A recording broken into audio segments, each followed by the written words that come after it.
अन्य समाचारों अमदावाद जिल्लाના ધોળકામાં આવેલી જીમાટેક્સ ઇન્ડસ્ટ્રીઝ પ્રાઇવેટ લિમિટેડ નામની કંપની સામે જીપીસીબીએ કડક કાર્યવાહી કરી છે।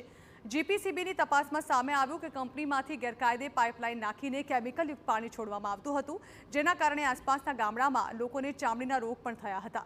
જીપીસીબીની તપાસમાં કંપનીમાંથી પાઇપલાઇનનું કનેક્શન મળી આવ્યું હતું, જેમાંથી દૂષિત પાણી આસપાસના વિસ્તારોમાં છોડવામાં આવતું હતું। જીપીસીબીએ કંપનીને તાત્કાલિક અસરથી બંધ કરવાનો આદેશ આપ્યો છે અને વીજળીનું કનેક્શન કાપી નાખવાની સૂચના આપી છે।